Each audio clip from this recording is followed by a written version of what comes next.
사랑의 주님, 주님의 은혜가 지금 이 시간에 풍성하게 넘치기를 원합니다. 우리 안에 가득 부어주실 때 부활의 소망이 우리 안에 가득하게 하여 주시옵시고, 주님을 향한 열심이 우리 안에 있어지게 하여 주시옵소서. 늘 그리스도의 영광을 생각하며 그리스도의 나를 소망하는 주의 백성들이 될 수 있도록 이 말씀 위에 주님의 은혜를, 특별한 은혜를 더하여 주시옵소서. 성령님 내주하시기를 간절히 소망하며 예수님의 이름으로 기도합니다. 아멘.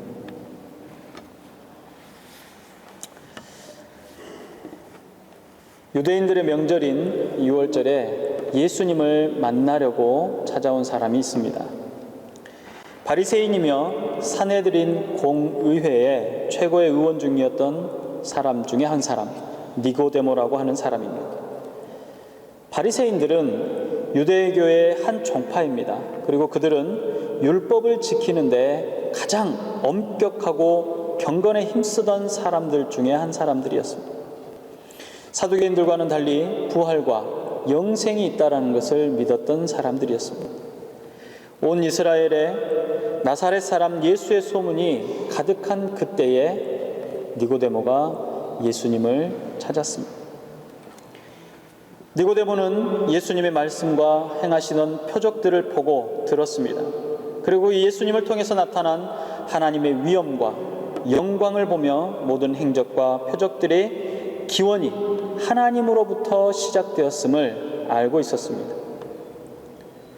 그러나 너무나도 조심스러웠던 것은 지금껏 연구하고 공부해왔던 성경의 약속들이 맞는지, 또 예수가 그토록 기다리던 메시아이신지 사실 확신이 서지 않았습니다. 더더군다나 얼마 전에 자신이 메시아라고 하면서 로마에 반란을 일으켰다가 실패로 끝난 사건이 아직 많은 사람들의 뇌리에 남아있었기 때문이기도 합니다. 복음서에 나타난 니고데모는 참으로 용감한 사람이었던 것 같습니다. 그리고 의로운 사람이었습니다. 그는 지금껏 지켜보고 생각하고 있었던 일들을 확인할 수 있는 분명한 방법을 선택했습니다. 드디어 지금껏 마음에 품고 있던 궁금증들을 해결할 수 있는 기회가 온 것이죠. 그래서 그는 다른 사람들의 눈을 피해서 밤에 조용히 예수님께 찾아갔습니다. 그리고 니고데모는 이렇게 물어봅니다. 어떻게 하면 영생을 얻을 수 있겠습니까? 예수님께서 이렇게 말씀하셨습니다.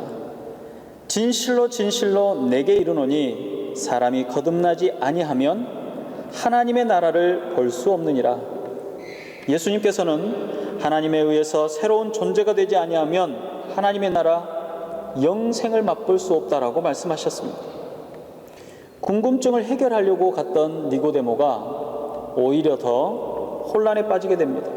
거듭남이라는 것, 다시 태어나야만 한다는데 한 번 태어난 사람이 어떻게 다시 태어날 수 있겠는가, 도무지 이해가 가지 않았습니다.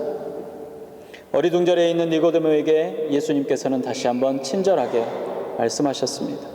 바람이 임의로 불매 내가 그 소리는 들어도 어디서 와서 어디로 가는지 알지 못하니 성령으로 난 사람도 다 그러하니라. 이 말씀은 바람이 부는 것은 사람의 눈에 보이는 것도 보이지도 않고 조절할 수도 없는 것이고, 또 그 기원 또한 사람의 능력으로 되지 않는다라는 것을 말합니다.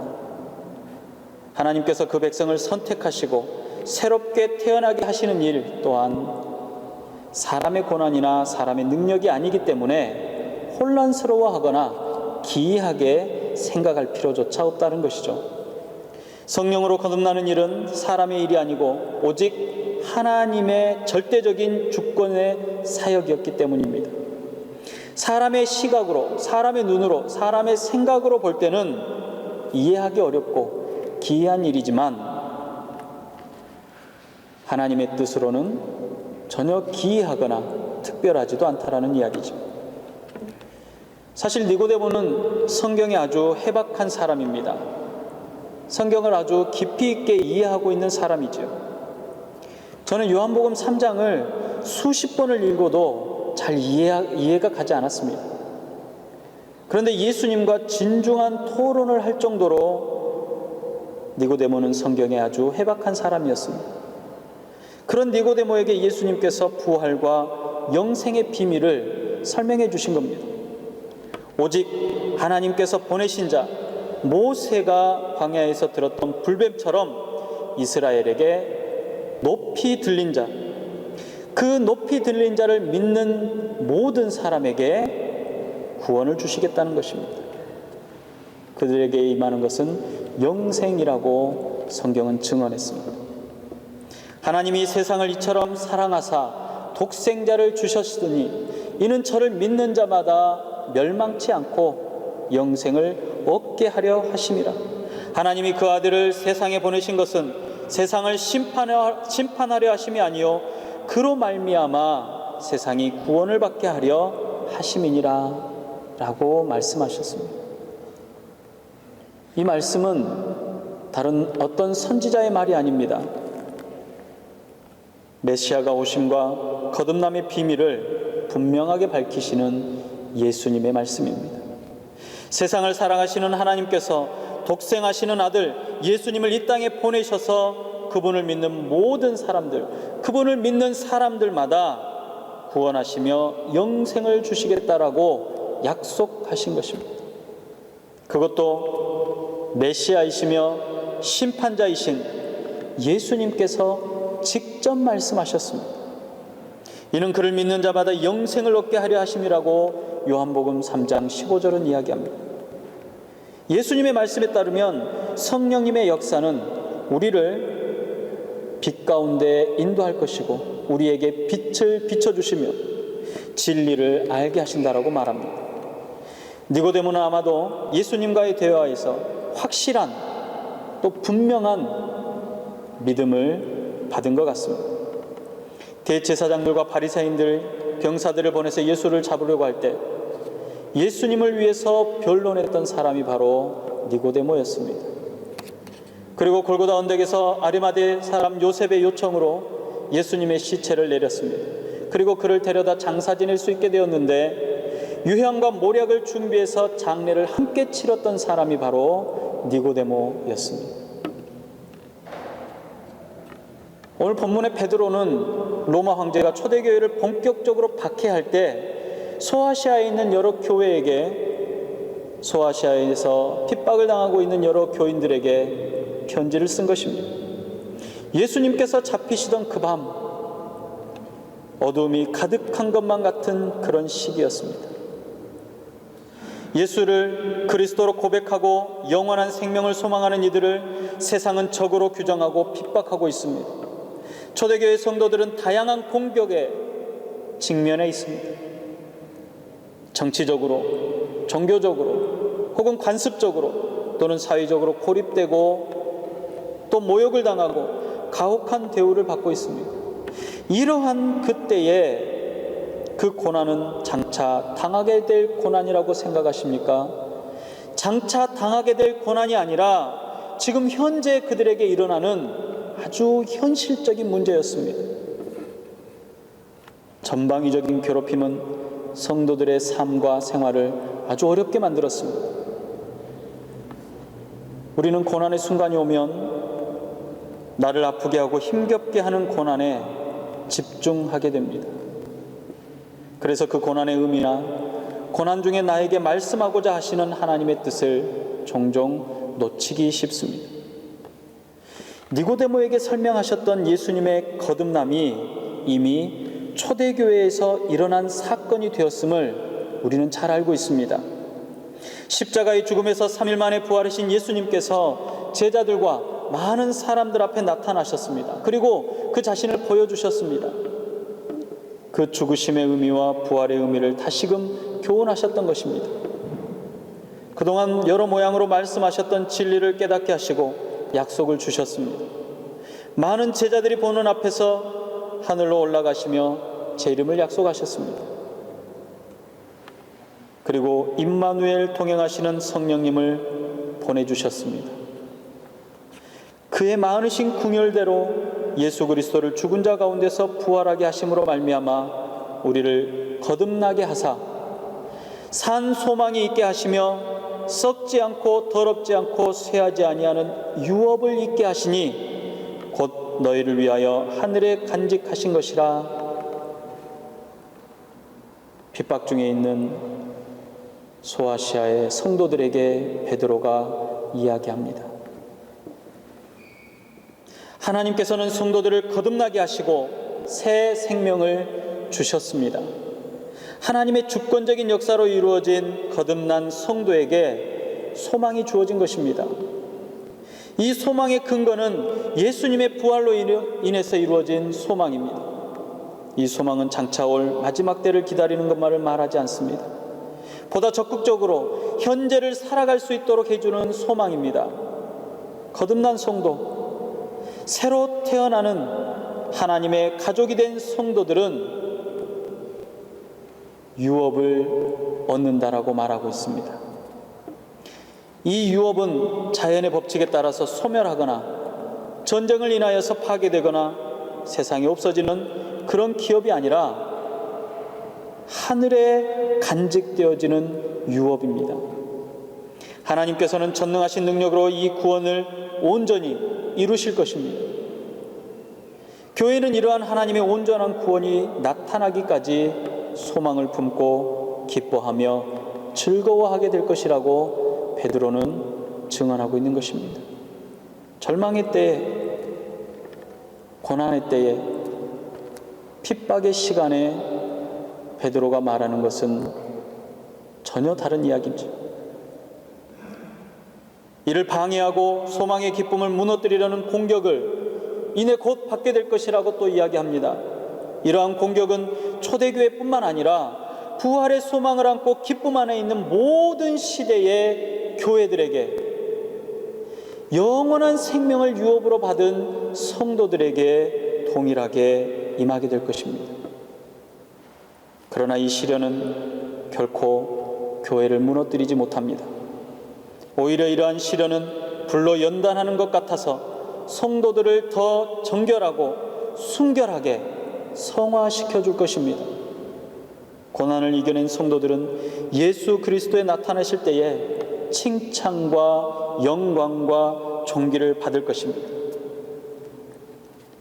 예수님께서 십자가에서 사망하시고 부활하신 현장에서 있었던 사람들은 그 사실을 보고 경험한 사실들을 바탕으로 믿음을 더 굳건히 했습니다. 그러나 우리는 2000년 전에 있었던 이 사건을 어떻게 믿을 수 있겠습니까? 예수님께서도 패역한 세대를 향해서 이렇게 말씀하셨습니다. 진실로 진실로 너희에게 이르노니 우리는 아는 것을 말하고 본 것을 증언하노라. 그러나 너희가 우리의 증언을 받지 아니하는도다. 눈으로 확인하고 경험하는 것도 믿지 못하는데 볼 수 없는 것들을 도대체 어떻게 믿을 수 있겠냐는 것입니다.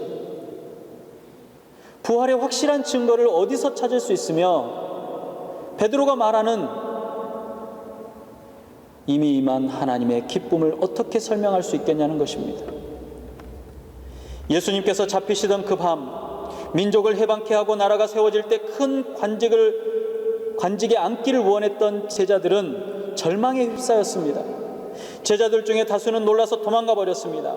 예수님께서 가장 사랑하셨던 수제자 베드로는 예수님께서 어떻게 되시는지 보려고 멀찍이 떨어져서 구경했습니다. 자신을 알아본 여종에게 3번이나 거짓말을 합니다. 그리고 오히려 예수님을 저주하기까지 합니다. 그 많던 제자들과 어디를 가나 따라다니며 예수님을 연호하던 그 군중들은 도대체 어디에도 찾아볼 수가 없었습니다. 비겁하게 군중들 틈에 끼어서 혹시 잡혀가진 않을까 두려워하고 있었습니다. 결국 골고다 언덕에서 십자가의 처형이 끝날 때까지 그 자리를 지켰던 사람들은 12명의 제자도 그 많은 성도들도 아니었습니다. 예수님의 시체를 가져간 사람도 그 시체를 장례를 치른 사람도 예수님의 제자도 아니었습니다.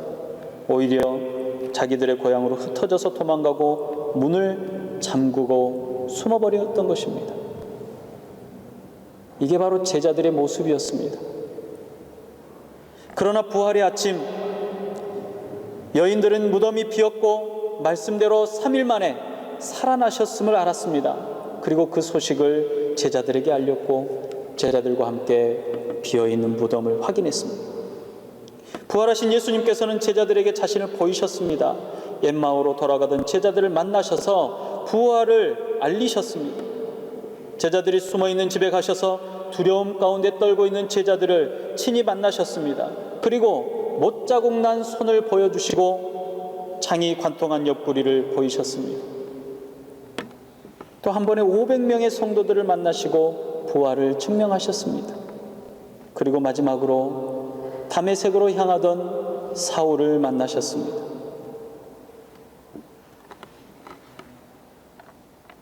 놀라운 일들이 일어났습니다. 예수님의 부활을 목격한 제자들이 변한 것입니다.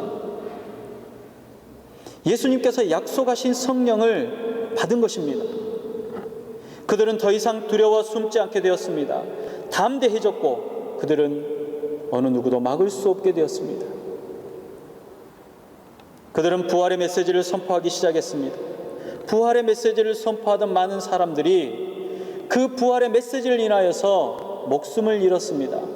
그럼에도 불구하고 전혀 그들은 동요하지 않았습니다.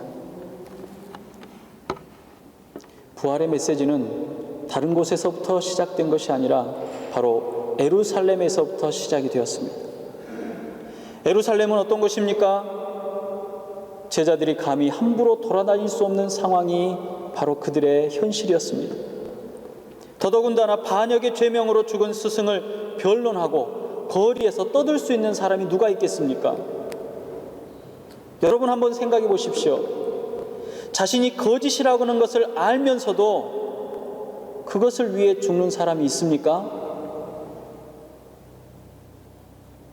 그들은 두려워하지도 않게 되었습니다. 오히려 사방에 부활을 선포했습니다. 만약 예수의 시신이 발견되기라도 한다면 그들의 선포는 웃음거리가 되었을 것입니다. 또 그들을 반대하는 사람들은 예수의 시체를 찾으려고 혈안이 돼서 돌아다녔을 것입니다. 그랬던 그곳에 예수 그리스도를 전하며 부활을 증거했던 것입니다. 예수의 시신은 발견되지도 않았을 뿐만 아니라 이를 예루살렘으로 오가는 모든 사람들이 보고 듣고 알도록 큰 소리로 외쳤던 것입니다. 한두 사람이 환상을 보거나 어떤 충격에 정신이 이상해졌다라고 할지도 모르겠습니다. 하지만 그건 불가능합니다. 왜냐하면 예수님의 부활을 선포하는 사람들이 한두 명이 아니라 수백 명에 이르기 때문에 그렇습니다. 더 중요한 사실, 더 놀라운 사실은 그들이 생명처럼 여기고 엄격하게 지키는 안식일이 주일로 바뀌게 된 것입니다. 이러한 일들이 오늘날까지 이어져서 오늘 저와 여러분들이 주일의 예배를 드리고 있습니다. 왜냐하면 예수님께서 안식 후 3일 만에 바로 오늘 주일에 부활하셨기 때문에 그렇습니다. 거듭나 영생을 얻은 날이 바로 오늘입니다. 첫 번째 부활의 아침 시작된 사건으로 세상이 변하기 시작했고 엄청난 변화가 온 인류에게 임하게 된 것입니다. 부활의 가장 확실하고 분명한 증거는 변화된 제자들의 삶이었습니다. 더 이상 두려워하거나 더 이상 무서워하거나 도망가거나 숨지 않고 예수 그리스도의 살아나심을 증거한 것입니다. 예수가 그리스도됨을 전하는데 목숨을 걸었던 사도 바울은 그리스도께서 만일 다시 살지 못하셨으면 우리의 전파하는 것도 헛것이요 또 너희 믿음도 헛것이며 라고 말했습니다. 그리고 또 뭐라고 했습니까? 모든 사람 가운데 우리가 더 불쌍한 자니라. 예수님의 부활이 없다면 바로 우리가 그렇게 불쌍한 존재라는 것입니다. 그러나 예수님은 죽은 자 가운데서 살아나셨고 생명의 소망이 되셨습니다. 자신의 변화된 삶으로 부활을 증거했습니다. 그가 베드로입니다. 그 베드로가 이렇게 얘기합니다. 예수를 너희가 보지 못하였으나 사랑하는도다. 이제도 보지 못하나 믿고 말할 수 없는 영광스러운 즐거움으로 기뻐하니 믿음의 결국은 곧 영혼의 구원을 받음이라.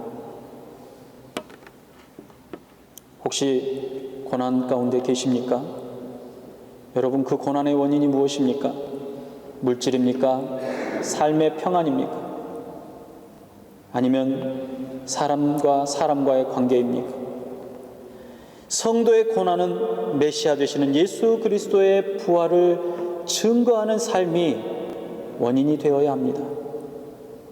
무엇을 고난이라고 부릅니까? 우리가 이 땅에 살면서 무엇을 환난이라고 부를 수 있겠습니까? 고난의 날, 고난에 집중하지 마시고 우리를 괴롭히고 힘겹게 하는 그 무언가에 마음이 뺏기지 마시고 그 고난이 내게 왜 왔는지 그 원인을 돌아보시기를 바랍니다. 하나님의 성령으로 거듭난 생명 되신 여러분, 성령의 역사하심이 여러분의 삶에 가득하시기를 바랍니다. 부활의 기쁨이 여러분의 삶을 변화시키시기를 바랍니다. 우리의 변화된 삶이 우리를 통해서 부활을 목격하고 경험할 수 있도록 예수 그리스도의 증거가 되시기를 주님의 이름으로 축복합니다. 기도하겠습니다.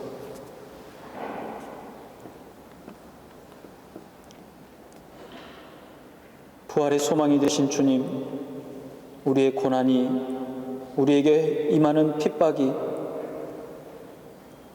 예수 그리스도의 부활하심과 소망이 되심이 원인임을 깨닫게 하여 주시옵소서. 이 땅의 삶을 전부인 것처럼 살아가는 어리석음이 우리 안에 있지 않도록 우리를 늘 깨어있게 하여 주시옵시고, 거짓의 영, 사탄의 유혹을 분명히 깨달아 알 수 있는 지혜가 있도록 허락하시사 우리 주님 오시는 그날까지 부활의 기쁨이 가득한 삶이 되어지도록 허락하여 주시옵소서. 어느 누구도 믿지 못한다고 말할 때 우리는 부활하신 주님을 믿고 그 믿음 안에 있기를 원합니다. 어느 누구도 하나님이 어디 계신가, 어느 누구도 하나님이 지금 이 자리에 있는가라고 질문할 때에 바로 나에게 임하시는 하나님의 영광을 보여줄 수 있는 주의 백성들이 될 수 있도록 허락하여 주시옵소서. 우리는 바로 알고 바로 믿는 믿음 안에 거할 수 있도록 허락하여 주시옵소서. 복되게 하시는 우리 구주 예수님의 이름으로 감사하며 기도드리옵나이다. 아멘.